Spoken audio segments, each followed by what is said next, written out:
नमस्कार, प्रणाम। आप देख रहे हैं जन जन की बात और मैं आशुतोष हूँ।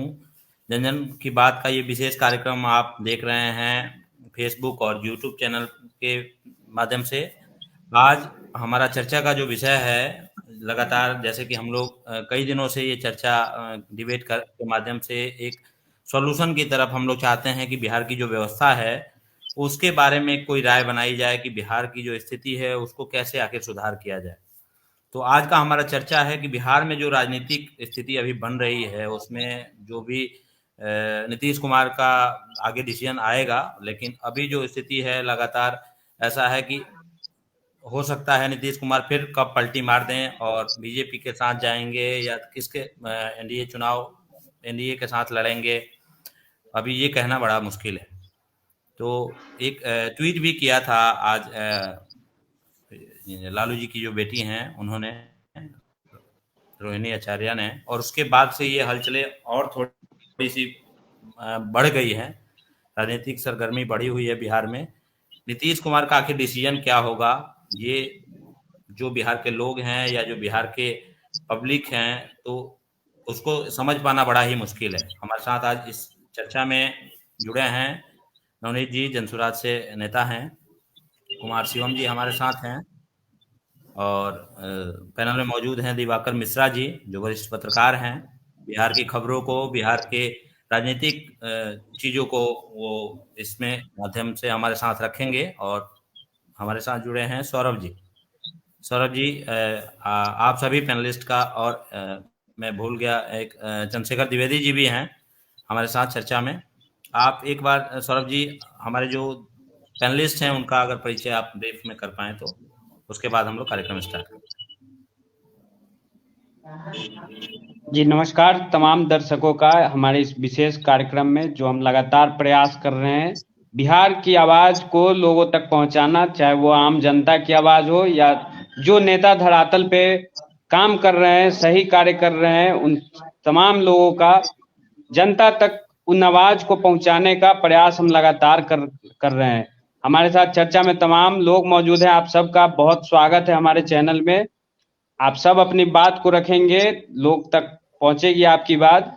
कुछ और मेहमान हमारे साथ जुड़ेंगे जो अभी तकनीकी खराबी के कारण नहीं जुड़ पा रहे, तो वो लोग भी जुड़ेंगे, उनका भी हम आपसे परिचय करवाएंगे। फिलहाल जो सियासी उथल पुथल चल रही बिहार में उससे आप तमाम लोग परिचित हैं और क्या कुछ होने वाला है, ये तमाम कयासों का दौर लगातार चल रहा है। तो सबसे पहले बढ़ते हैं हम नवनीत जी की तरफ। नवनीत जी, क्या लग रहा है बिहार में फिर से एक बार खेला हो सकता है क्या? क्या नीतीश जी फिर से पलटी मार देंगे जो उनका परिचय रहा है पिछले कुछ वर्षों में हमेशा पलटी मारने का? क्या कहिएगा?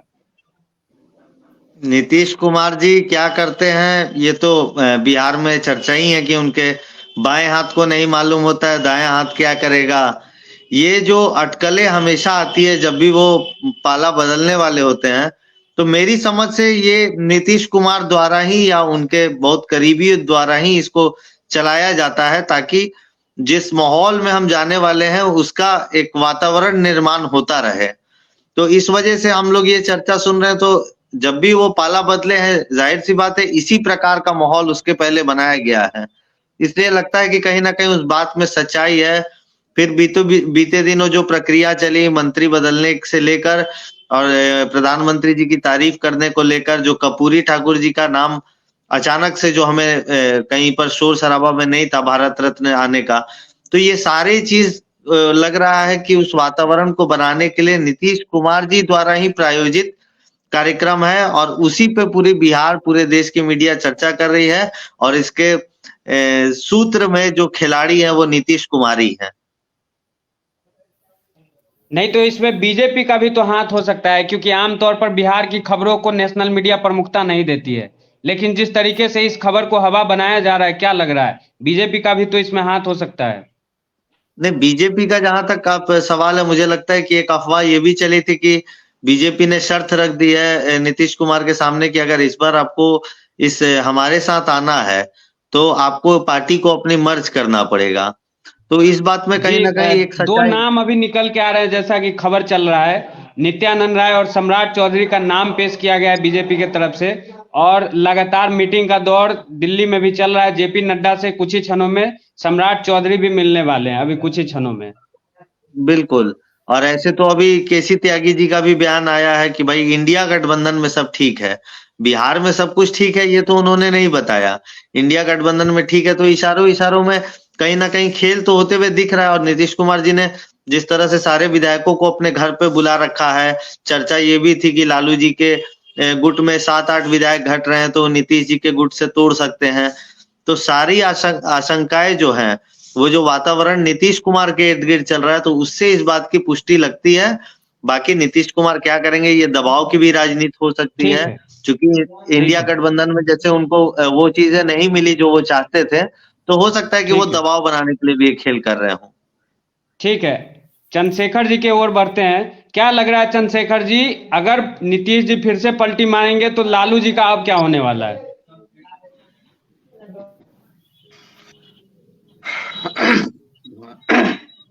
देखिए, ये तो कुछ दिनों से कयास हम लोग लगा रहे थे कि बिहार में कुछ होने वाला है।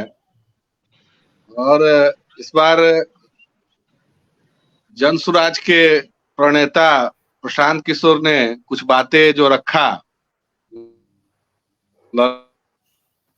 अपने इंटरव्यू में, या फिर जो अभी हाल ही में बापू सभागार में उन्होंने कार्यक्रम में रखा था कर्पूरी ठाकुर जी के जयंती के अवसर पर, तो मुझे तो लगता है कि एक भोजपुरी में कहावत है कि कौवा कान लेके गया तो लोग कान नहीं कौवा को देखने लगता है। लेकिन नीतीश कुमार शायद कौवा और कान इस बार दोनों को देख रहे हैं, और वैसी स्थिति में इससे इनकार नहीं किया जा सकता कि कुछ भी संभव है, हो सकता है। और अगर ऐसा हुआ तो आपने जो सवाल किया कि लालू जी का क्या होगा, तो जहां तक लालू जी के विषय में हमारा व्यक्तिगत जो समझ है, तो लालू जी कहीं कोई समझौता करने वाले नहीं है। वो अपने भाजपा के साथ जो उनका राजनीतिक जो खिंचाव तनाव, या फिर उनका जो अपना राजनीतिक सिद्धांत थोड़ा बहुत उनका बचा हुआ है, मैं मानता हूं कि अपने वो सिद्धांत पे कायम रहते हैं, तो वो किसी के साथ समझौता करने वाले नहीं है। वो विपक्ष की भूमिका में, एक मजबूत भूमिका में वो आएंगे। लेकिन ये कयास लगा लेना और ये कह नहीं, लेना कि जैसे इस बार मैं आपको सुन लीजिए, रोकना चाहूंगा। आप जैसे बोले लालू जी कहीं समझौता नहीं करने वाले हैं, तो मुझे जहां तक याद है या दर्शकों को भी याद होगा कि लालू जी का एक बयान जो था, दर्शक बखूबी याद करते हैं, जो उन्होंने नाम दिया नीतीश जी को पलटूरा। लेकिन पलटू राम नाम देने के बाद नीतीश जी के साथ एक आप सरकार में दोबारा गए, जबकि तेजस्वी यादव ने जब सरकार उनसे अलग होकर बनाया था नीतीश जी ने बीजेपी के साथ 2015 में जब चुनाव हुआ, उसके बाद जब समीकरण टूटा था उनका गठबंधन, और तेजस्वी यादव ने बोला था कि मरते दम तक मैं नीतीश जी के साथ दोबारा सरकार में नहीं जाऊंगा या नहीं बनाऊंगा। उसके बाद जो गठबंधन हुआ है उसमें माना जाता है कि लालू जी का बड़ा हाथ है। तो लालू जी ने तो समझौता किया ना अपने कहीं ना कहीं। हमने हमने जो कहा, शायद आपने शब्दों पे ध्यान नहीं दिया। हमने कहा कि भारतीय जनता पार्टी से उनकी जो राजनीतिक संबंध और ये खिंचाव तनाव या जो भी ये है, उसके साथ वो समझौता नहीं करेंगे। क्या ऐसा नहीं हो सकता है क्या कि बीजेपी चाहे कि उनके बेटे को हम मुख्यमंत्री बना दे और नीतीश कुमार को अलग कर दिया जाए? राजनीति में कुछ भी संभव है। जी, वो समझौता, उस तरह की समझौता लालू जी नहीं करेंगे। अपने ठीक। राजनीति का जो उनका जी, राजनीतिक आपने जिन सिद्धांत है, बातों को मैंने रखा, उसकी मैं बात चर्चा कहा। में दिवाकर जी को भी शामिल करना चाहूंगा। दिवाकर अब जी ये समझना तो मुश्किल है, अभी कहीं हुए ना हैं। कहीं बीजेपी भी हो सकता है कि ऑफर दे रही हो, या लालू जी ऑफर दे रहे हो बीजेपी को, बीजेपी भी हो सकता है कि नहीं स्वीकार कर रही हो, इस वजह से कि उसका भी जो बिहार में राजनीति है वो तो लालू के खिलाफ ही है ना, जैसे लालू का भाजपा के खिलाफ है। जी, नोनी जी आएंगे हम आपके पास, लेकिन दिवाकर जी को मैं चर्चा में लाना चाहूंगा। दिवाकर जी, जो अभी समीकरण मान लीजिए बैठ रहा है, अगर मान लीजिए जेडीयू अलग होता है, तो जैसे कि जो बिहार में सीटों की जो संख्या है, देखिए मैं स्क्रीन पे दिखा भी रहा हूँ, 243 सीटें हैं बिहार में, जिसमें अभी 79 जो है सीटें वो तेजस्वी यादव के पास है, और 19 सीटें जो कांग्रेस के पास है, और बाकी 16 सीटें लेफ्ट के पास है। तो ये अगर सारी सीटें मिला दिया जाए तो 114 यानी 8 सीटें कम बचेंगी। तो ये मतलब अगर जेडीयू अलग हो जाता है तो कहीं से भी महागठबंधन चाह के भी सरकार नहीं बनाएगा। तो क्या समीकरण क्या बनेगा? देखिए, समीकरण बनने या बनाने के पहले मैं एक बचपन में हम लोग कहानी पढ़ते थे मगरमच्छ और बंदर की। मगरमच्छ की पत्नी का बड़ा दिल था कि बंदर का दिल खाया जाए, ठीक है। लेकिन जब वो बंदर को बैठा के ले जाता है तो बंदर कहता है कि मेरा दिल तो पेड़ पे है, तो आप कैसे खाएंगे? वही हाल है। तो राजद हमेशा से, जब से नीतीश कुमार के साथ बनी है तब से राजद की ये कोशिश है, राष्ट्रीय जनता दल की ये कोशिश है कि नीतीश कुमार को कैसे ग्रैब कर लिया जाए, कैसे उनको खत्म कर दिया जाए, डिमोलिश कर दिया जाए। और नीतीश कुमार का जो दिल है वो भाजपा के पास अटका हुआ है, यानी वो जब चाहेंगे तब वो भाजपा के साथ मिल सकते हैं। तो ऐसी स्थिति में जो है राजद के लिए मुश्किल है। राजद के लिए कल भी मुश्किल था, आज भी मुश्किल है और आगे भी मुश्किल रहेगी। बिना नीतीश कुमार के जिस सामाजिक न्याय की बात लालू यादव करते हैं, जिस सामाजिक न्याय की बात तेजस्वी यादव करते हैं, वो पूरा हो ही नहीं सकता। नीतीश कुमार आज के डेट में बिहार के सिंबल बन चुके हैं और बिना उनके जादुई आंकड़ा जो 121 का है वो नहीं पाया जा सकता है। हालांकि राष्ट्रीय जनता दल के द्वारा लगातार अंदरूनी कोशिश जिसको कहते हैं, आपने हमेशा सुना होगा अंदरूनी मार, यानी दोनों के हाथ पीछे हैं, दोनों एक दूसरे के दिवाकर बीच जी, में छुरा आपकी घुसने की आवाज में कोशिश शायद कर रहे प्रॉब्लम आ रही है। मैं संभावनाएं भी हम लोग दिखा रहे हैं कि देखिए, एक तो ये बन सकता है कि नीतीश जी विधानसभा जो भंग करें और एनडीए के साथ चले जाएं, और लोकसभा का जो चुनाव है अभी सर पे, वो एनडीए के साथ वो लड़ें और फिर बीजेपी के साथ मिलकर वो दोबारा सरकार बना सकते हैं।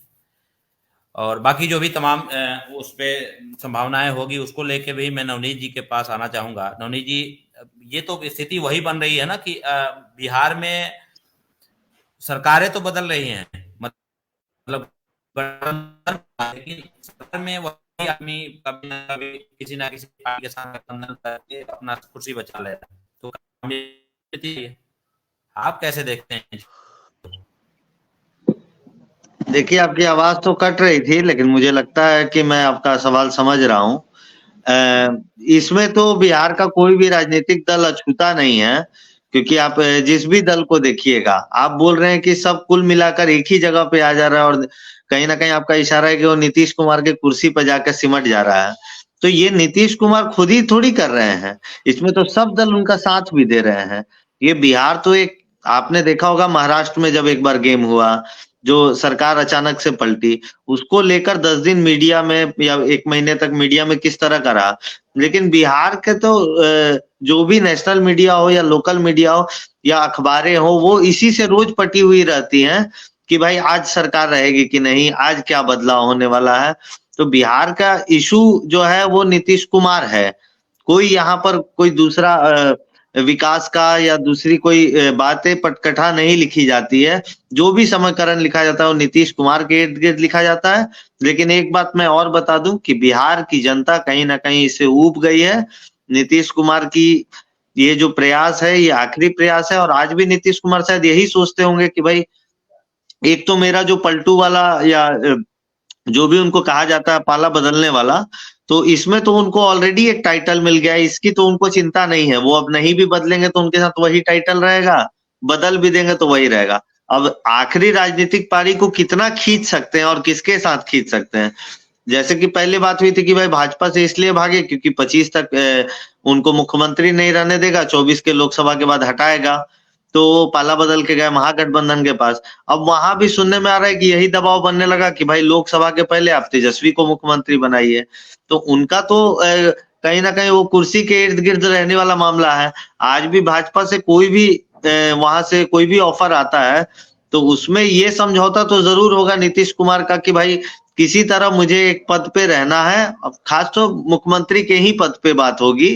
मुझे नहीं लगता है कि इस पे मैं आपसे बोलना चाहूंगा कि नीतीश कुमार ही कुर्सी के पीछे नहीं रहना चाहते। नीतीश कुमार अभी बिहार में उनसे बेहतर कोई लीडर भी नहीं है। अगर आप देखें, अगर बात करें तो नीतीश कुमार अभी सोसाइटी में यानी बिहार की राजनीति में मतलब एक अस्थाई है, वो लोगों का उन पे भरोसा है और उसको छोड़ के आप अगल बगल नहीं हो सकते हैं।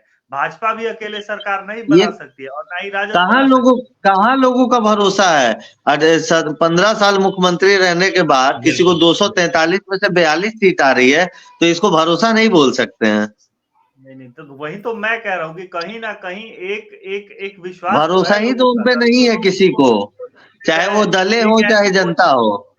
नीतीश कुमार को एक ऐसी पोजीशन दे रहे हैं लोग, बिहार की जनता एक ऐसी पोजीशन दे रही है कि उसके बिना आप सरकार नहीं बना सकते हैं। आज हम लोग 4 लोग बैठे भी है तो इसीलिए बैठे क्योंकि नीतीश कुमार का कोई भरोसा नहीं है। इस बात को भी समझ लीजिए। बैठने की बात नहीं है, मैं ये कह रहा हूँ कि कहीं ना कहीं बिहार की जनता ये विकल्प नीतीश कुमार पे ही छोड़ रही है कि आप कहाँ जाएंगे, और तभी बिहार में सरकार बन पाएगी। निर्भर करता है बिहार की जो व्यवस्था है उसको लेके क्या राजनीतिक बदलाव होंगे।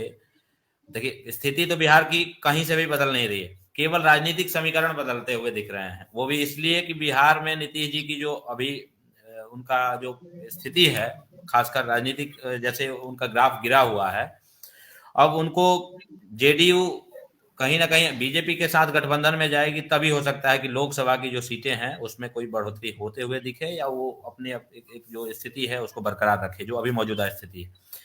क्योंकि लगातार प्रशांत किशोर जैसे नेता जो हैं वो भी यही बोल रहे हैं कि आप महागठबंधन के साथ भी सरकार में लड़ेंगे तो 5 ही सीटें आपको मिलेंगी। द्विवेदी साहब, आपका क्या राय है इस पे?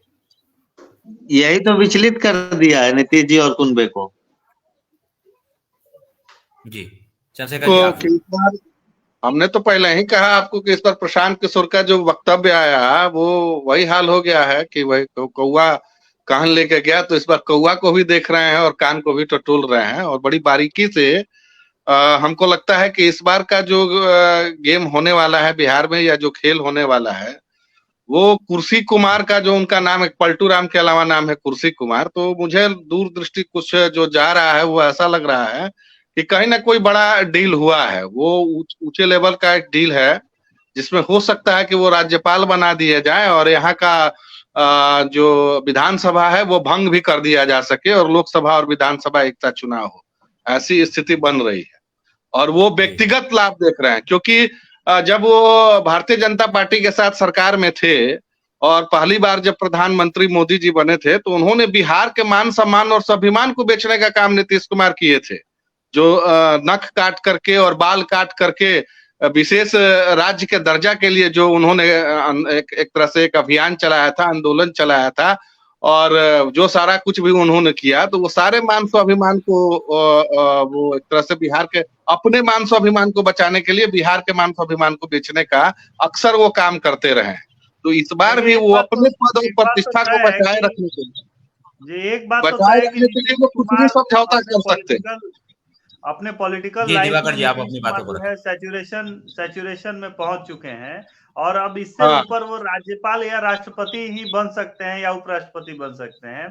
इसके आगे प्रधानमंत्री बनने का तो कोई चांस है नहीं उनके पास, अभी चांस है नहीं। तो वो देख रहे हैं कि इधर हम राज्यपाल बन जाएंगे और कुछ दिन के बाद ये भी लॉलीपॉप उनको दिया गया है शायद, जो हमारी जानकारी में आ रहा है, और अगर उपराष्ट्रपति भी बनाया जा सके। संभलने वाली अब नहीं है मुझे ये द्विवेदी साहब, वो मान लीजिए कि पीएम का ख्वाब देखते देखते अब राष्ट्रपति या राज्यपाल पे आप लोग जो आकलन लगा रहे हैं, तो पीएम कैसे बनेंगे नीतीश जी?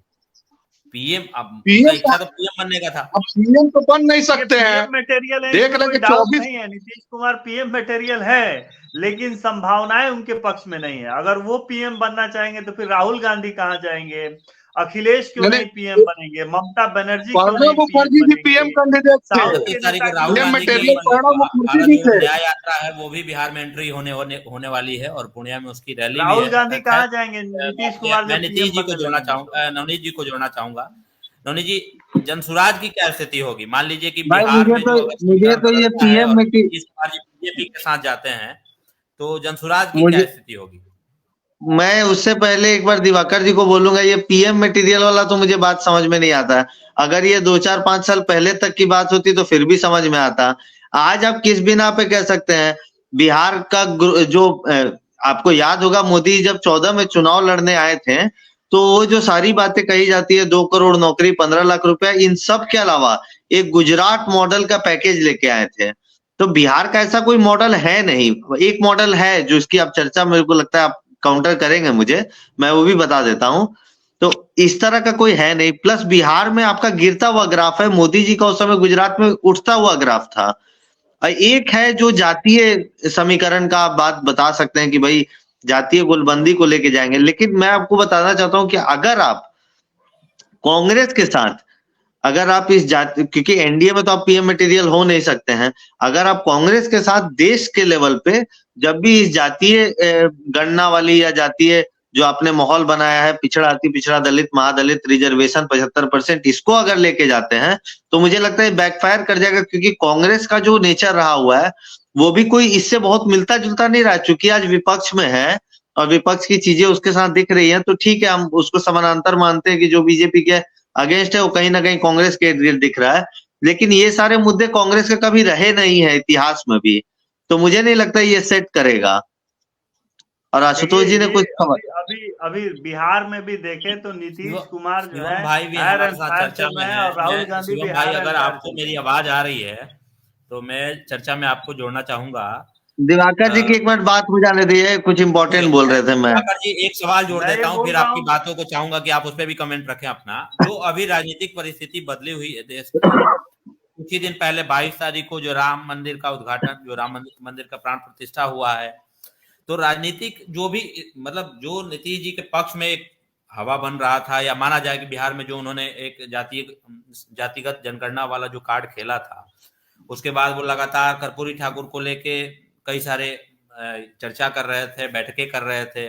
तो जो भी उनके हाथ में जो मुद्दे थे वो कहीं ना कहीं बीजेपी ने अपने पाले में ले लिया है। एक भारत रत्न का भी घोषणा हो गया कर्पूरी जी के लिए। तो उससे ऐसा तो नहीं लग रहा कि राजनीतिक तौर पे पिछड़ते हुए नीतीश कुमार जी दिख रहे हैं और उसीलिए उनको ये मजबूरी में डिसीजन लेना पड़ रहा है? सिर्फ नीतीश कुमार ही नहीं राजनीतिक तौर पे पिछड़ रहे हैं।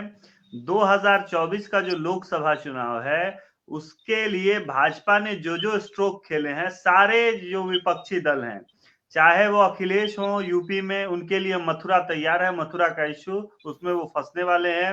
नीतीश कुमार कर्पूरी ठाकुर सामाजिक न्याय की बात कर रहे हैं, तो यहाँ पे भारत रत्न दे दिया गया और खुद उनपे इल्जाम लग रहा है नीतीश कुमार पे कि वो सत्ता नहीं संभाल पा रहे हैं, तो वो खुद भाजपा के गोल में जा रहे हैं। राम मंदिर बनकर मोदी ने और इस तरह का एक वातावरण तैयार किया है कि 24 के लोकसभा चुनाव, क्या कहते हैं कि well begun is half done, यानी उसकी तैयारी इतनी अच्छी है, इतनी सॉलिड है कि मुझे लगता है इस बार भाजपा 400 प्लस जाएगी सांसद के चुनाव में, ऐसा मुझे लग रहा है। तो निश्चित रूप से जो विपक्षी पार्टियां हैं घबरा रही हैं, और सबसे बड़ी बात है कि जो इंडिया गठबंधन है उसके पास अच्छा नेतृत्व नहीं है। राहुल गांधी के पास मुझे लगता है कि वो क्षमता नहीं है कि सारे गठबंधन पार्टियों को मिलाकर उनका नेतृत्व कर सके। तो ऐसे में लैक ऑफ लीडरशिप, दूसरी तरफ स्ट्रॉन्ग लीडरशिप है, आपके पास मुद्दा नहीं है, उनके पास बहुत सारे मुद्दे हैं। आप एंटी हिंदू जो फीलिंग है उस पे आप बार बार बढ़ावा दे रहे हैं, क्योंकि राम मंदिर का जो इश्यू था उसके प्राण प्रतिष्ठा में ये नेता नहीं गए, इससे जनता के बीच में यही सिंबल गया, ये मैसेज गया कि आप एंटी हिंदू हैं, आप हिंदुओं की जो भावनाएं हैं उसका सम्मान नहीं करते हैं। तो निश्चित रूप से इसका घाटा जो है 2024 के लोकसभा चुनाव में सारे विपक्षी गठबंधन के जो नेता हैं उनको झेलना पड़ेगा। उनकी इमेज को कहीं ना कहीं स्ट्रॉन्ग जो है अटैक हुआ है इस मंदिर वाले मामले में, आप नहीं गए हैं इसलिए। दिवाकर जी मैं आपको दो बातें कह दूं। एक तो ये जो आपने बात कही कि भाई जो मोदी की जो तैयारी है वो इतनी अच्छी है और उसके किसी की तैयारी वो बहुत अच्छी तैयारी है, कोई काउंटर नहीं कर पा रहा है। तो मैं एक बात कहूं कि मोदी की उतनी अच्छी तैयारी नहीं है जितना विपक्ष की कोई तैयारी नहीं है। और दूसरी बात कि जो आपने कहा कि भाई जो मंदिर में लोग नहीं, विपक्ष तैयार ही नहीं हो पा रहा है ना, किसी मुद्दे पे तो स्टैंड नहीं कर पा रहा है। एक बात और वो चाह रहा है कि जो एक और इम्पोर्टेंट बात बोलूंगा, एक बात इम्पोर्टेंट बोलूंगा, बेस पे तोड़ा जाए, लेकिन वो तोड़ नहीं पा रहे हैं। उनके पास जातिगत जनगणना का मुद्दा आ रहा है, लेकिन कहीं ना कहीं वो इसके आगे फेल हो जा रहे हैं। नहीं, एक बात और बोलूंगा और मैं उस पर चंद्रशेखर जी की भी राय जरूर चाहूंगा। इंपॉर्टेंट बात है, आपने जैसे कहा कि भाई जो मंदिर विपक्ष के नेता नहीं गए, तो इससे लगा कि भाई कहीं ना कहीं वो एंटी हिंदू हैं, ठीक है, ये आपने कहा है ना, तो मैं कहूंगा जो शंकराचार्य, ठीक है ठीक है ठीक है ठीक है ठीक है ठीक है, मैं ये कह रहा नहीं हूँ ये कि इस तरह परसेप्शन की बना, फीलिंग जो है आम परसेप्शन लोगों में बनी, ये बनी कि आप मंदिर के प्राण बिल्कुल प्रतिष्ठा में नहीं गए तो आप बिल्कुल एंटी हिंदू है, इस तरह की फीलिंग बनी बिल्कुल। है।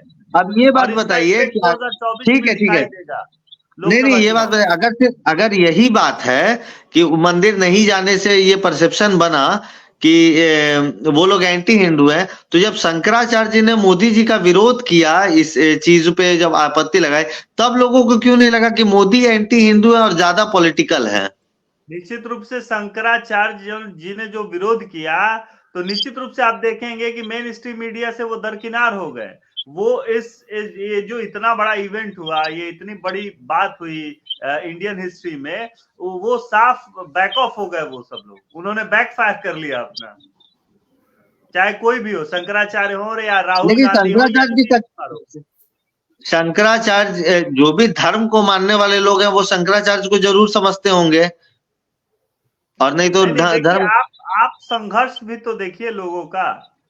मैं ये नहीं कह रहा, मैं पॉलिटिकली इसको नहीं कह रहा, मैं ये कह रहा हूं कि नहीं जाना, एक जो इमोशनल सेंटिमेंट है हिंदू जनमानस का, उसको आपने ठेस पहुंचाई है, और उसका खामियाजा जो है 2024 के लोकसभा चुनाव में इन नेताओं को भुगतना पड़ेगा। ये नहीं ये बात ठीक, को बता दूं कि ये बात हम लोग ठीक जो है, ये चर्चा तो कर मुझे रहे हैं भी वो दिख रहा लगातार है। इस बात पे कर रहे हैं कि बिहार में जो राजनीतिक समीकरण बदलते हुए दिख रहे हैं, और आज जो कर्पूरी जयंती को लेके जो बुधवार को कर्पूरी जी के जयंती के दिन सौरभ जी, नीतीश मैं कुमार जी का इसमें बयान आया कमेंट था, करना चाहूंगा, और उन्होंने एक परिवारवाद आपको बात बताना चाहूंगा कि बिहार जो का है विरोध किया था यूपी का, आपने। जी दिवाकर बिहार जी, मैं जो है आपसे यूपी माफी का चाहूंगा, नेबरिंग मैं आपकी स्टेट है। बातों को रखने का मौका दूंगा, लेकिन मैं चाहता हूं कि दर्शक भी हमारे जो चर्चा चल रही है उससे समझ पाए और उससे कोई एक सॉल्यूशन की तरफ वो देख जी, पाए वही कि मैं आखिर कनेक्ट करने की कोशिश रास्ते कर क्या रहा हूँ होंगे कि जो बिहार की बिहार, राजनीति बदलेगी। जी जी बिहार जी जो है वो यूपी का नेबरिंग स्टेट है, आप इस बात को समझिए, बिहार यूपी का जी नेबरिंग स्टेट है। तो जितना इफेक्ट यूपी में है उतना ही इफेक्ट बिहार में भी होगा, और निश्चित रूप से जो लोकसभा चुनाव है उसमें बिहार पे असर पड़ने वाला है। ऐसा भी हो सकता है कि विपक्षी दल 0 सीट लाए, हो सकता है 40 की जो 40 सीटें हैं बिहार की वो भाजपा को चली जाए। तो ये कहीं नहीं ना ये तो कहीं चुनावी बात हो गई, लेकिन बिहार, ये नीतीश तो आपने कुमार में भी है। संभावनाएं व्यक्त किया। नवनीत जी, मैं आपको आपसे जानना चाहूंगा कि जैसा कि दिवाकर जी ने भी एक परिप्रेक्ष्य रखा, लेकिन जैसे कुछ दिनों पहले हमने देखा कि बीजेपी की तरफ से मोहन यादव आए थे बिहार में, और उन्होंने भी कई सारे मीटिंग किए, राजनीतिक मीटिंग, एक स्टेट के मुख्यमंत्री भी हैं वो। तो कहीं ना कहीं बीजेपी यादवों को अपने पक्ष में लेने के प्रयास तो नहीं कर रही है। देखिए ये सारी बातों को आप छोड़ दीजिए, आप एक चीज देख लीजिए, वो 40 सीट जीत जाए भाजपा या 39 सीट जीते, इसमें बिहार को लेकर कोई, बिहार के विषयों को लेकर कोई गंभीरता नहीं है। और इन सब लोगों ने भी, अगर मुझे लगता है कि आज के टाइम में हमें भाजपा या कांग्रेस से नहीं, हमें एज अ बिहारी इन सारी पार्टियों से लड़ना पड़ेगा, नहीं तो बाकी जगह का तो कल्याण ठीक है हो रहा है, लेकिन बिहार इसमें कहीं नहीं है। बिहार के वोटर्स है, बात है आप, क्योंकि जनसुराज बिहार के नेता है, वोटर्स है, तो मैं लेकिन एक चीज बिहार कहना नहीं है। चाहता हूं, जनसुराज अभी ख्याली पुलाव पका रहा है। अभी जनसुराज हकीकत से बहुत दूर है, आप लोग ख्याली पुलाव पका रहे हैं। प्रशांत किशोर जो है बिल्कुल हकीकत से कटे हुए हैं, अभी उनको बहुत चीजें देखनी है, वो बिहार की राजनीति में कहीं अभी स्टैंड नहीं कर रहे हैं। ये आप कैसे बोल रहे हैं? अरे ये आप कैसे बोल रहे हैं कि वो ख्याली पुलाव पका रहे हैं? खबर आ रही है कि जो अभी राजनीतिक स्थिति चल रही है उसी को लेके लालू जी ने कल बैठक भी रखा है, अपने जो भी विधायक दल की बैठक एक रखी गई है, और नीतीश जी ने भी अपनी पार्टी के नेताओं से मतलब बैठक के लिए बोल दिया है पहले कि एक मीटिंग संभावना व्यक्त की जा रही है कि नीतीश जी भी अपनी पार्टी की रखेंगे। तो कुछ चीजें तो अभी कल निकल के आएगी। एक और बड़ी खबर है, बनेगी। एक और बड़ी खबर है, नीतीश जी ने ये भी कहा है कि 30 जनवरी को राहुल गांधी की भारत जोड़ो न्याय यात्रा जो है बिहार आने वाली है, उसमें नीतीश जी हिस्सा नहीं लेंगे। अच्छा, चलिए, ये बड़ी खबर है। ये मीडिया के उसमें ये लगातार खबरें आ रही थी कि नीतीश जी हो सकता है कि राहुल गांधी की यात्रा में जाएं, हालांकि वो अफवाहें थी, और शायद सौरभ जी ने जैसे कि बताया ये सारा बिग जो न्यूज दे रहे हैं आप लोग, ये सब इंडिकेटर है, एक एक करके अब सारे इंडिकेटर जो है वो ऑन होंगे। ये तो इंडिकेटर कहीं है कि वही उसको रात नहीं वाली जो जाना, रात हाँ, वाली ये मुद्दा तमाम खबरों का उठाना। मतलब वही है कि बीजेपी के तरफ नीतीश जी का जो है नजदीकी बढ़ रहा है और लगातार जैसे लेकिन बैठकों का दौर चल रहा है बिहार में या देश इस दिल्ली बार में भी नीतीश लगातार जी बैठक चल रही इस है। बार नीतीश जी बिहार को भाजपा के हाथों बेचने वाले हैं, यही इंडिकेशन है। देखिए इंडिकेशन नीतीश एक कुमार और एक की देखिए जहां तक आप लोग इंडिकेशन। बात कर रहे हैं, भले ही आप लोग पलटू राम की संज्ञा दे दें या कुछ भी कहें, नीतीश कुमार को कोई फ्री होकर काम नहीं करने दे रहा। हमेशा उन पे बैरिकेडिंग लगी रहती है, कभी भाजपा की नीतीश लगी रहती है कुमार और कभी राजद की कभी तो प्रेशर में काम नहीं जरूर से करते जरूर हैं। है। अरे राजद मुख्यमंत्री तो जब वो है तो उनको बैरिकेडिंग कौन लगा रहा है, ये आप कैसे कह सकते हैं? जब बिल्कुल यही तो मुख्यमंत्री समझने वाली लगातार बात है कि 17-18 साल आखिर से वो है यही तो तो समझने उनको वाली बात है कि बैरिकेडिंग आखिर कौन लगा राजद रहा से है? वो क्यों जाना चाहते हैं, राजद से नहीं क्यों तो रूठ रहे हैं, राजद से उन क्यों टूट रहे हैं, ये समझने वाली बात है। कहीं ना कहीं तो उन उनको पे कोई बार बार पाबंदी पाला लगाई जा रही बदलने है। की जरूरत क्यों हो रही है कि ऐसी स्थिति उत्पन्न हो रही अच्छा है कि जरा उनको एक सवाल बैरिकेडिंग मैं लगाया जा रहा है? जरा एक सवाल मैं बैठे हुए जितने लोग हैं आप लोगों से मैं करना चाहता हूँ कि क्या इस बार ऐसा नहीं हो सकता है क्या कि नीतीश कुमार को अलग करके और सरकार बन जाए, महागठबंधन की बिल्कुल सरकार बन जाए? एक ऐसा समीकरण हो अभी सकता है कि आशुतोष जी ने नहीं? आप लोगों को दिखाया था, हम कहेंगे एक बार डिस्प्ले कर दीजिए आशुतोष।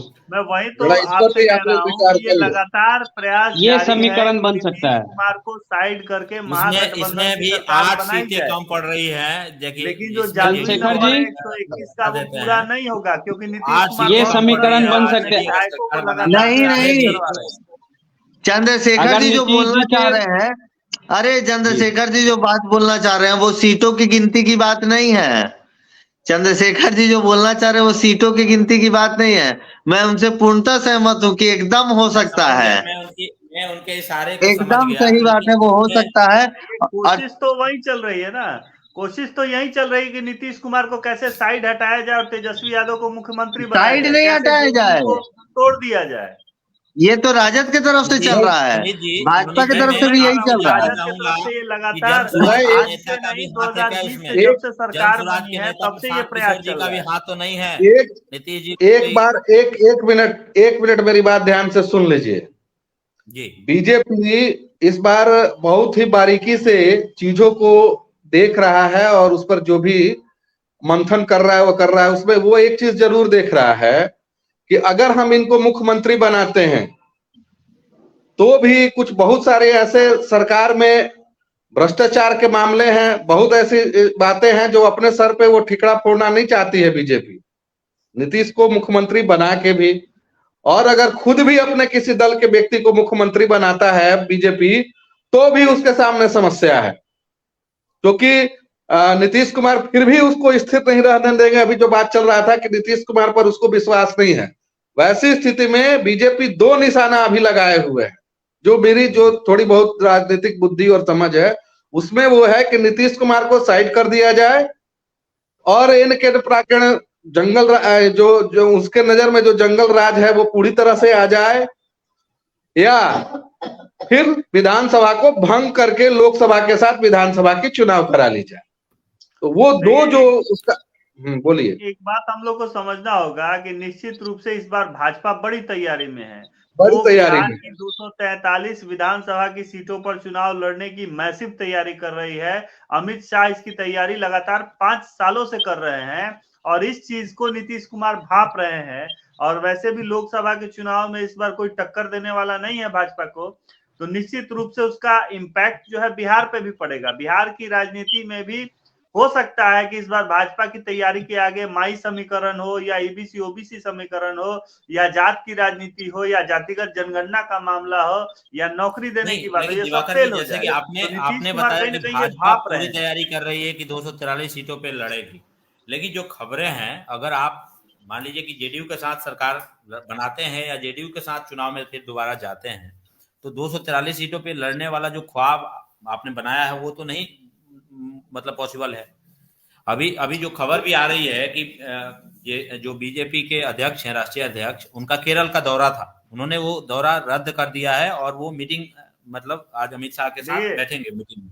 देखिए सौरभ जी, यही तो खेल है। इसको समझना है कि नीतीश कुमार बहुत ही दूरदर्शी राजनीतिज्ञ हैं। वो जान रहे हैं कि एक ऐसी ताकत आ रही है जिसका सामना करना मुश्किल है। इसलिए वो बीजेपी के साथ मिलके बीजेपी को बैकफायर करना चाहते हैं, वो उसको तोड़ना चाहते हैं, वो रोकना चाहते हैं कि चलिए हम लोग मिलके चुनाव लड़ते हैं और आप 150 सीटों पे लड़िए, हम 100 सीटों पे लड़ते हैं। तो ऐसे में जो भाजपा की रणनीति है 243 सीटों पर लड़ने की, अगर नीतीश कुमार आते हैं तो उसको ब्रेक लग जाएगा, और ये ब्रेक लग जाएगा तो भविष्य में तो संभावनाएं बनी ही है, क्योंकि आप लोग कह ही रहे हैं कि नीतीश कुमार पलटू कुमार है, तो वो राजद के साथ भी जा सकते हैं भविष्य में।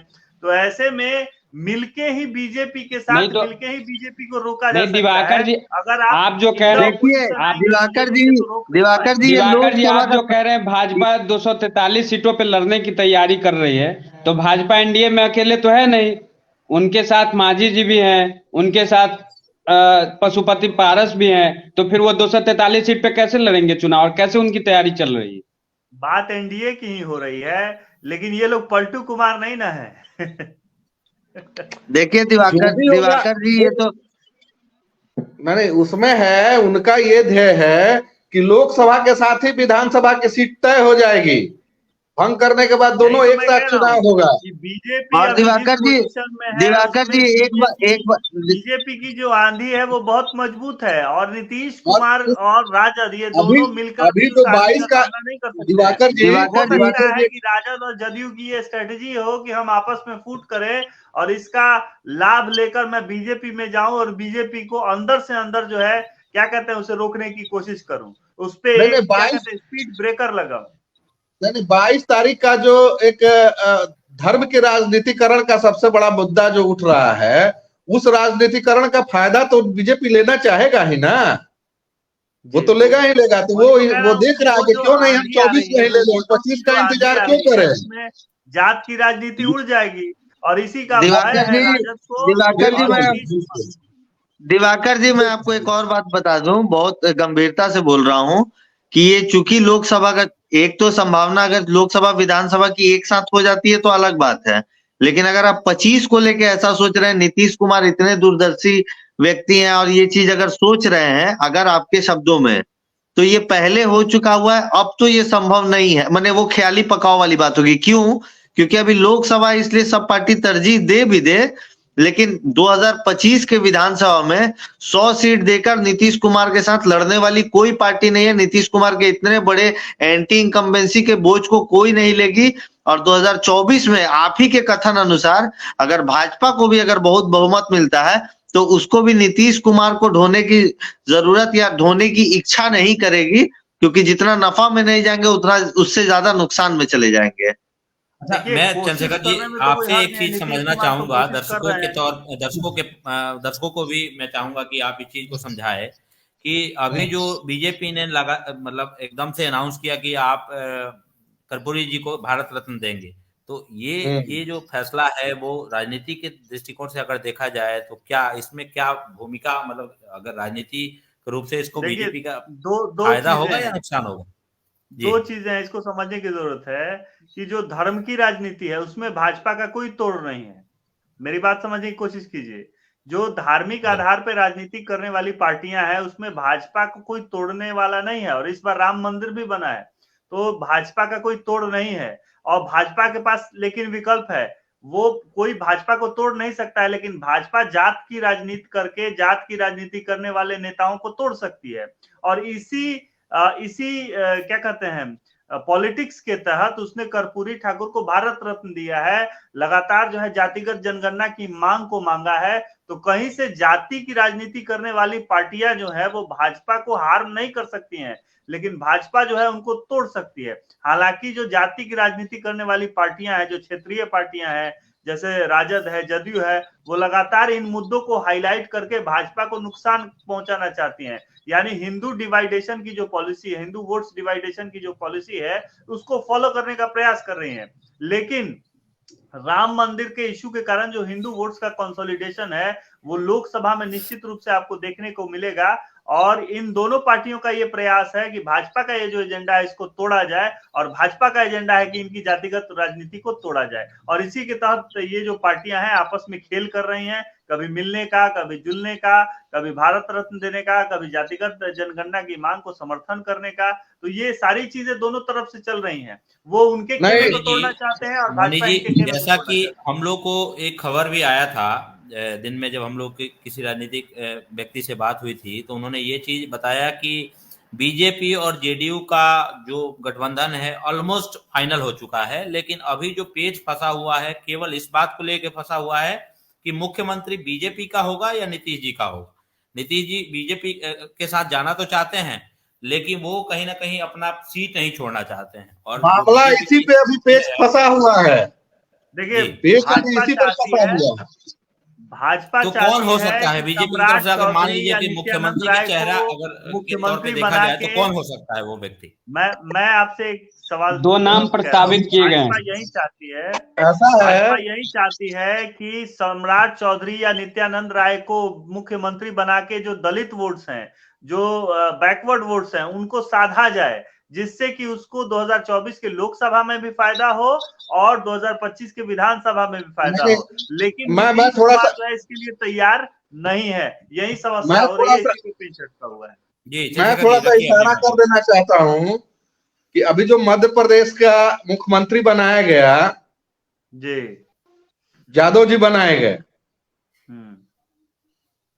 क्यों बनाए बिल्कुल। गए? और अभी हाल ही में बिहार यात्रा में आए भी थे। तो ये कोई बड़ा ये नहीं है। अभी जो कयास लगाए जा रहे हैं, वैसे तो मेरी जो समझ है और जानकारी में है कि बीजेपी जो है वो अपना ना नीतीश कुमार को मुख्यमंत्री बनाना चाहता है, ना अपना मुख्यमंत्री बनाना चाह रहा है। लेकिन अगर वैसी परिस्थिति बनती है तो मुख्यमंत्री नित्यानंद राय होंगे और उप मुख्यमंत्री रामविलास के बेटा होंगे। चलिए, ये एक बड़ी एक ये खबर हो दे रहे गया। हैं आप हमारे दूसरा के लिए दूसरा कि अगर दूसरा ऐसा कोई दूसरा समीकरण बनता है जिसमें दूसरा और बात बीजेपी का सुन कोई लीजिए, मुख्यमंत्री बनेगा, और तो बात आपने सुन बताया कि लीजिए। नित्यानंद राय बनाए जा सकते हैं मुख्यमंत्री। बिल्कुल, उधर यादव मुख्यमंत्री बनाना, इधर नित्यानंद राय को मुख्यमंत्री बनाना, और इधर जो है कर्पूरी ठाकुर को अवार्ड देना, भारत रत्न का ये इसका ये कर देना। ये एक तीर नहीं, दो तीर, और दोनों ब्रह्मास्त्र एक साथ बीजेपी चला रही है, और दोनों कामयाब ब्रह्मास्त्र है। इससे आप इनकार नहीं कर जैसा कि सकते। मैंने आपको बताया कि भाजपा चाहती है कि जो जातिगत राजनीति करने वाली पार्टियां हैं, उनके खेमे को कैसे तोड़ा जाए, उनके वोट बैंक को कैसे क्रश किया जाए, अपनी तरफ आकर्षित किया जाए। ये भाजपा का लगातार प्रयास है। और ये जो जातिगत राजनीति करने वाली पार्टियां हैं, इनका प्रयास लोकसभा है को कि कैसे लेकर जो है हिंदू डिवाइडेशन की देख जो पॉलिसी है, यानी जातिगत जनगणना, जाति की बात करना, उस पे अड़ी हुई है। लेकिन मुझे नहीं लगता कि भाजपा की जो अभी पॉलिटिक्स चल रही है, जो भाजपा के स्ट्रोक्स चल रहे हैं, मास्टर स्ट्रोक्स, उसके आगे जो है राजद भी फेल होती दिख रही है। और नीतीश कुमार ने तो घुटने ही टेक दिए हैं और अब वो भाजपा के खेमे में जाते हुए दिख रहे हैं। नीतीश कुमार राजनीतिक जीवन मनी जी, दान की तरफ बढ़ रहे हैं। आप इस बातों से कितना कितना इत्तेफाक रखते हैं जो अभी दिवाकर जी ने जिन बातों को रखा है, या जिस तरफ वो इशारा कर रहे हैं, या चंद्रशेखर जी ने जिस तरफ से इशारा किया है कि नित्यानंद राय मुख्यमंत्री बनाए जा सकते हैं अगर बीजेपी का मुख्यमंत्री होता है तो? देखिए, बिहार जो है वो किसी भी पार्टी के लिए लोकसभा का एमपी उठाने का प्लेग्राउंड है। तो इस कोई बात से इनकार नहीं किया जा सकता है कि क्या होगा नहीं होगा। जो चंद्रशेखर जी ने जो बात कही वो भी बहुत उतनी ही सही है, और जो दिवाकर जी लगातार बता रहे हैं कि जिस तरह धर्म की गोलबंदी हो गई और अब वो जात पे तोड़ने पे आ गए हैं, वो भी बात उतनी ही सही है। और वो सिर्फ एक तरफ से नहीं है, भाजपा की तरफ से तो है ही। आप देखिएगा कि नीतीश जी और लालू जी भी लगातार यही प्रयास कर रहे हैं कि भाई कुछ एमपी कैसे भी आ जाए। इसमें कहीं पर बिहार के लिए कोई विशेष बातें नहीं है, तो इसमें को किसी भी बात से इनकार नहीं किया जा सकता है। ये बिहार सबसे सेफ ग्राउंड है जहां पर आप बिना ज्यादा मुद्दों को सामने रखे हुए आप वोट उठा सकते हैं, जो परिस्थिति बिहार की बना दी गई है। तो इसी में दोनों गठबंधन खेल रहे हैं। बिल्कुल। चलिए, ये हमारा कार्यक्रम का आखिरी तौर ही होगा। हम लोग चाहेंगे कि जो दर्शक कमेंट हमें देख रहे हैं, वो कमेंट के माध्यम से भी अपने सवालों को रख सकते हैं। और हमारा एक प्रयास है कि जो बिहार में अभी राजनीतिक स्थिति चल रही है उसमें क्या समीकरण बन सकते हैं वो हम लोग समझने की कोशिश कर रहे हैं हमारे तमाम पैनलिस्ट के साथ। और हमारे साथ चर्चा में मौजूद हैं दिवाकर मिश्रा जी, छपरा से वरिष्ठ पत्रकार हैं, और नवनीत जी हैं, जनसुराज से नेता हैं, सौरभ जी हैं, सौरभ जी हमारे साथ न्यूज स्टूडियो में हैं, और चंद्रशेखर द्विवेदी जी जुड़े हैं जो बिहार की राजनीतिक। देखिए, दो संभावनाएं बन रही है मेरे हिसाब से सौरभ जी, दो संभावनाएं बन रही हैं। या तो बीजेपी अपना मुख्यमंत्री बना के 1 साल सरकार चलाएगी, ठीक है, और अगर इस मुद्दे पे कहीं फाइनल नहीं होता है तो नीतीश कुमार जो है सरकार को भंग कर देंगे और चुनाव, मध्यावधि चुनाव जो है वो करवा सकते हैं लोकसभा के साथ। ये दो संभावनाएं बन रही हैं। नहीं, लेकिन नीतीश जी अगर मान लीजिए कि चुनाव करवाते हैं और अपना विधानसभा भंग करते हैं तो उससे नीतीश जी को तो कोई बहुत बेनिफिट तो है नहीं। नीतीश जी अभी मुख्यमंत्री के तौर पे बिहार में कामकाज तो कर ही रहे हैं। रही बात अब उनको एक जो डर है कि जो लोकसभा का चुनाव जो आने वाला है उसमें उनकी पार्टी टूट सकती है, जो संभावनाएं हैं कि मान लीजिए कि 16 एमपी हैं उनके, और वो 16 एमपी अगर सीट नहीं मिलता है उनको, 16 लोकसभा की सीटें, तो वो कहाँ से लड़ेंगे देखिए, और सीधी जीतेगा कौन? इस बात को नीतीश कुमार जी, मैं छोटी सी बात कहूंगा, छोटी सी बात है मेरी।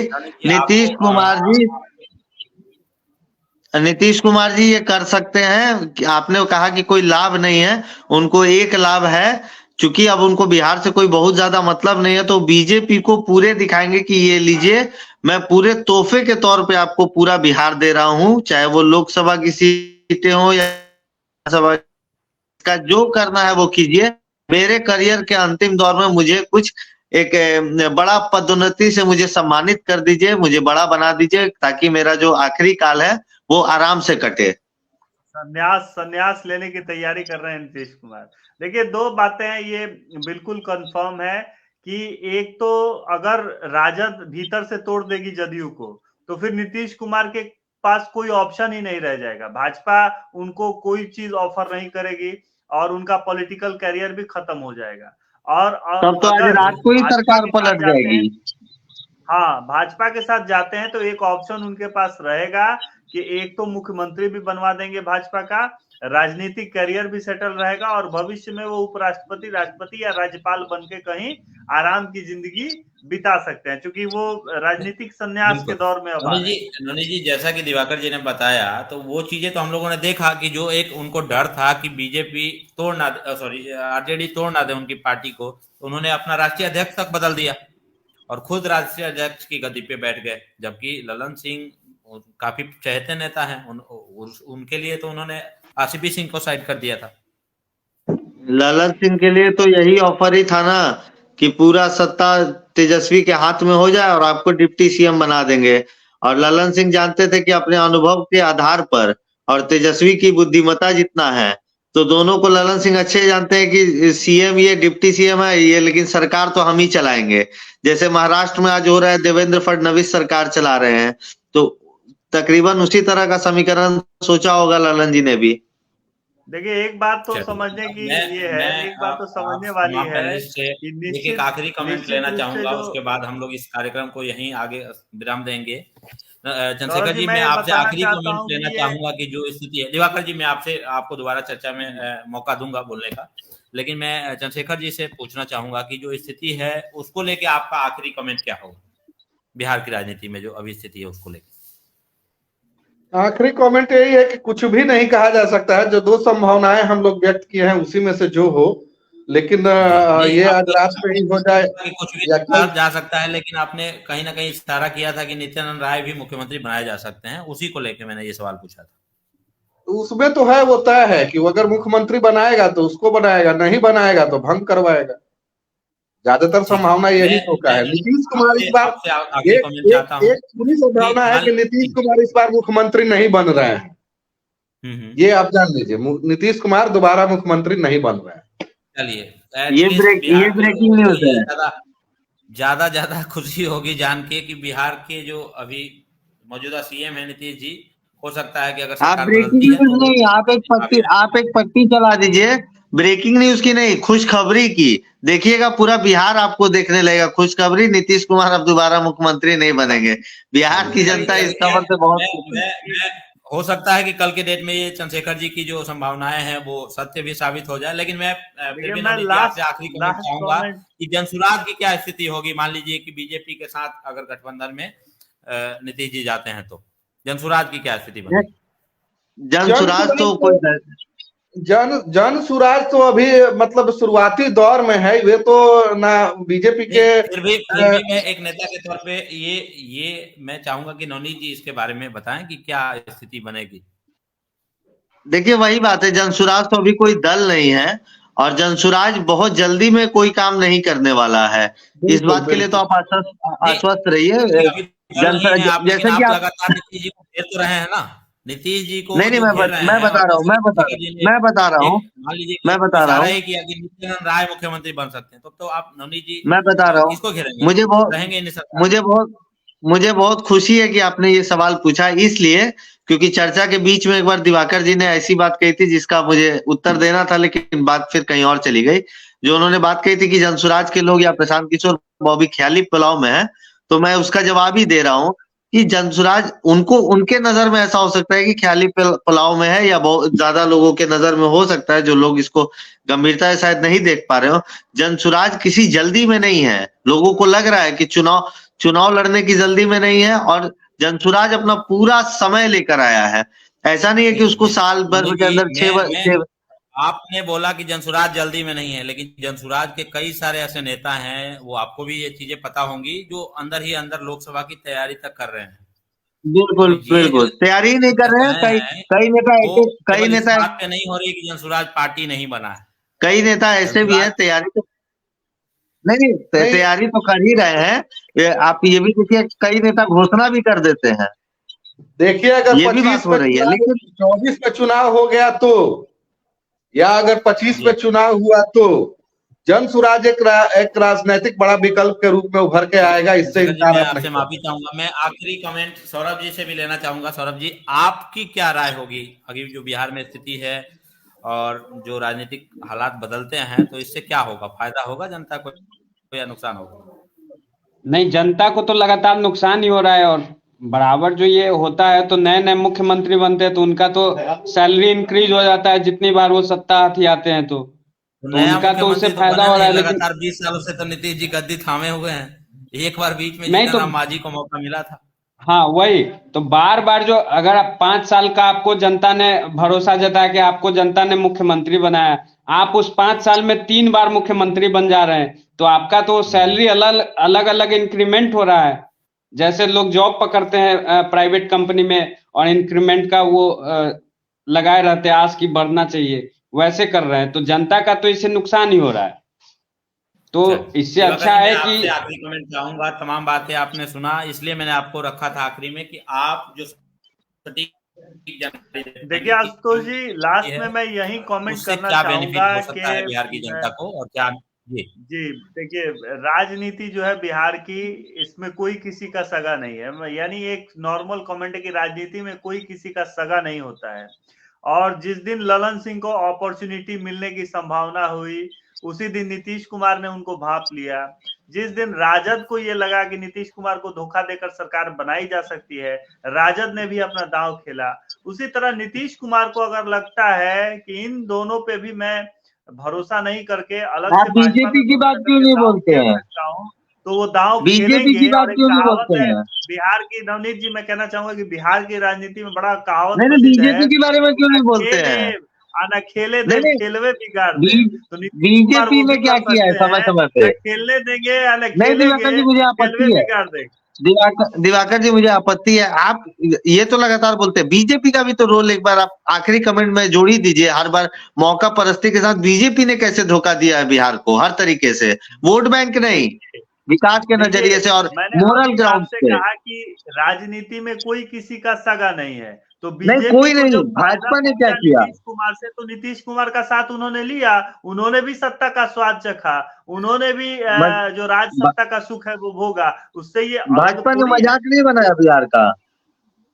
देखिए ये मजाक तो सारे नेताओं ने, भाजपा बिहार के लोगों ने, सारे ने तो बनाया ही, सारे नेताओं ने मिलकर बनाया है। उसमें भाजपा अकेली नहीं है, भाजपा भी है, राजद भी है, नहीं अकेली नहीं है, लेकिन अछूती भी नहीं है ना, मांझी भी शामिल है उसमें, अकेली नहीं है तो मालूम है ना, उनकी पार्टी भी शामिल है। सब लोगों ने मिलकर बिहार का शोषण किया है और सिर्फ जो है अपना मलाई खाया है, अपना घर बनाया है, अपना घर भरा है। बिहार की जनता की झोली तो आज भी खाली है और उसमें अब प्रशांत किशोर भी आ गए हैं। अब देखना है कि ये झोली भरने आए हैं, ये भी झोली खाली करने आए हैं। बिल्कुल। चलिए, आप तमाम लोगों ने अपनी राय रखी और जो बिहार की राजनीतिक स्थिति है उस पे आप लोगों का बात भी सामने आया। जनता में कल क्या होगा वो काफी अहम होगा। कई पार्टियों ने अपनी बैठक बुलाए रखी है और जैसे कि हम चंद्रशेखर जी ने बताया कि हो सकता है कि एक संभावना के तौर पे ही हम लोग मान लेते हैं कि बिहार को हो सकता है कि नया मुख्यमंत्री भी मिल सकता है। तो अगर ऐसा होता है तो हम लोग आपके साथ दोबारा जुड़ेंगे और जो चंद्रशेखर जी की बातें हैं उस पर लेके आगे बात करेंगे। आप लोगों ने इस पैनल में हम लोगों को समय दिया और जो जनता हमें लाइव माध्यम से देख रहे थे, आप सभी का बहुत बहुत धन्यवाद। चंद्रशेखर जी आपका बहुत बहुत धन्यवाद, नवनीत जी आपका बहुत बहुत धन्यवाद, दिवाकर जी आपका बहुत बहुत धन्यवाद और सभी तमाम दर्शकों का बहुत बहुत धन्यवाद। नमस्कार। आप सभी को भी बहुत बहुत धन्यवाद हम लोगों को जुड़ने के लिए।